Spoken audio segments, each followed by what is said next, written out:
Alright, we jumping right into Melt Studio. You might hear some background noise real quick.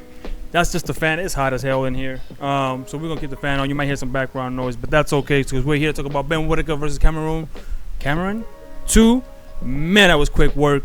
So we're gonna take a quick breakdown of this fight real quick. It was a good fight, man. It was a good fight. Would have lasted because it was a short fight. So let's take a quick look at this. But first, if you're new here, thank you for stopping in. Join this channel, this video. Please consider liking and subscribing. And if you're all a subscriber, thank you for coming back and supporting the channel. So, real quick, hopefully this doesn't get taken down because it's fresh off the press. But let's go. So, all right, we're gonna go here. So, and I didn't expect this fight. So, this was kind of like unexpected for me because I thought that, and I'm not gonna lie to you, I thought that Ben Whittaker was kind of exposed a little bit in the first fight, and I was like, well, that's what happens when you kind of get exposed, right? Like you have a gimmick, and that gimmick is just only lasts you for so long until a guy comes along and that doesn't fall for that gimmick, right? But in any event, just make sure I got all the propers here. Here we go. We're gonna get here right now. Alright, and here we go. We're gonna lower this. Alright, guys, so here we go. Let's just take a quick look at this. And here we are. I really thought that this was not gonna go this way. Let's fast forward a little bit. Let's just get to the point we're supposed to get to. That's Ben Whittaker. It's weird how they put those stats up like that in the UK. It's like way more information than we actually need. Alright, that's the ref. So here's the beginning. You know what's funny?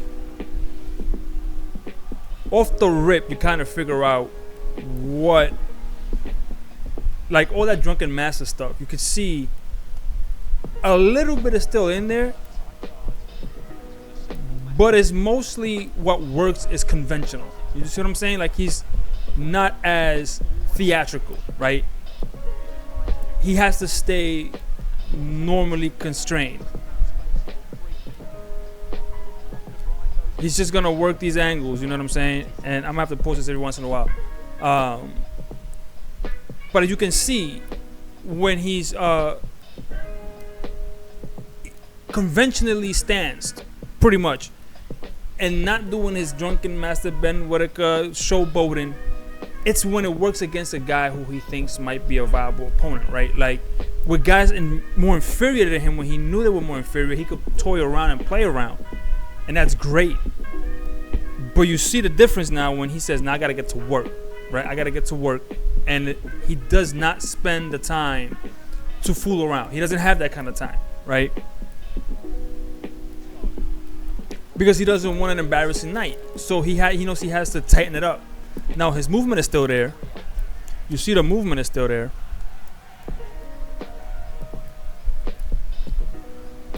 You see, like he's just jabbing. He's very conventional.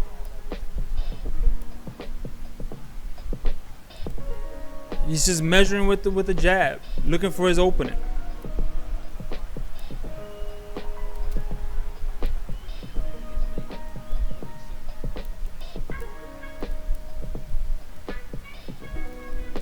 Again, very conventional, very easy for him. Just kind of like laying the 1s and 2s and 3s in there. I'll fast forward a little bit more here.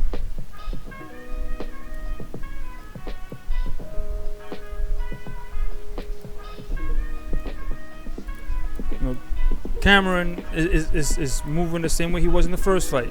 He's cut off the ring actually, but you see the athleticism of Whittaker, right?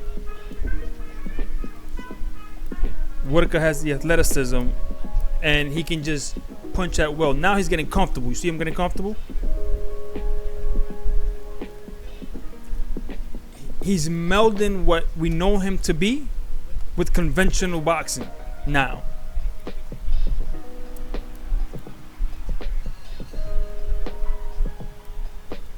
he was melding the conventional now that he feels comfortable, now that he knows I'm in better shape. Now this is what happens, folks, when you're locked in, right? When you say, and this is what I wanted to see of Ben. I want to see, can he make that switch, right?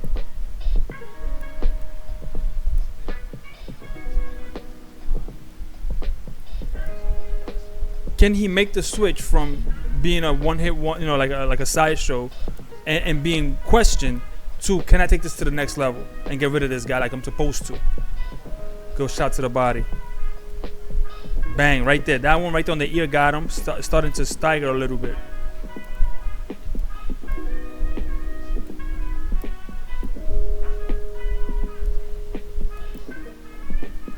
And it ain't long now, folks. So Ben was starting to, just in case it was a long night, you see him trying to go into the body. He's hitting to the body. He's hitting to the body because he knows he can, right? He's fast enough, and he knows how to keep that distance where he's just right in range. But when he hit him in the ear and the temple, it kind of shook Cameron a little bit.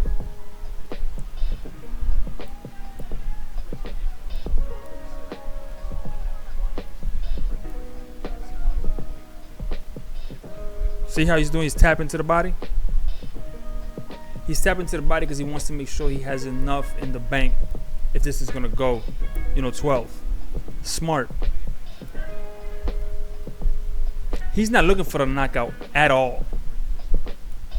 See how he's not looking for it? See how he's measuring body upstairs. Cameron is just one punch at a time. We're gonna cut it against a guy as athletic as Whittaker. You see how the jab, bat. He's not looking for the knockout. Bam! Wow. Hold on. Let's go back. And this is where the levels come in. Boop. Bam, body. Upstairs. Combos. Bam, right there again. And the ref, it was over. 2 rounds.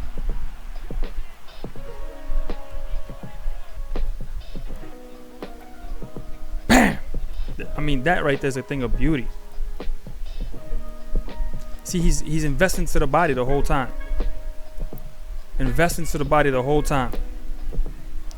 But it's this count over the top because Cameron was being lazy.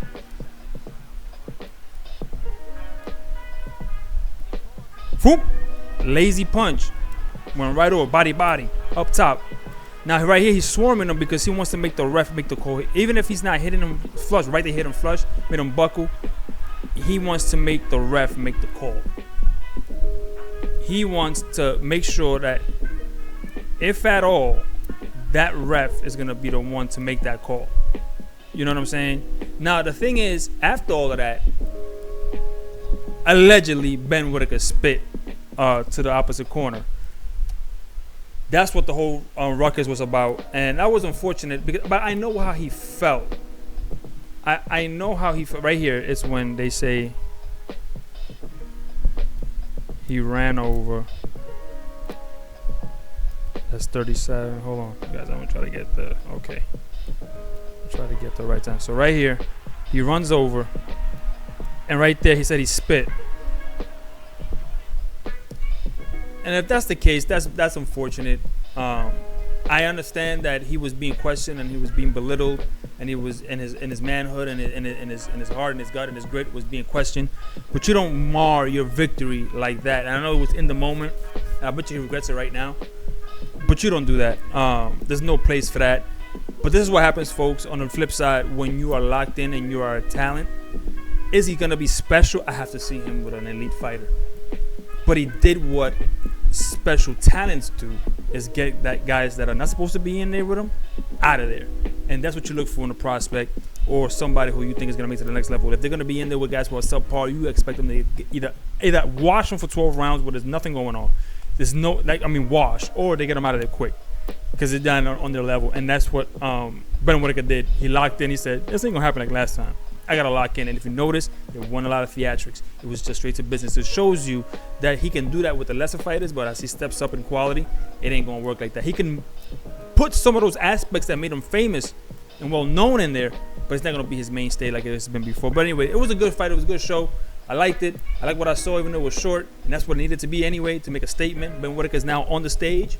I think he made a big statement. What do you think? Let me know if he made a big statement to you, or if it's just you know, par for the course and he's not that special. Let me know what you think in the comments down below, and I'll see you in the next video, and I'm out. Peace.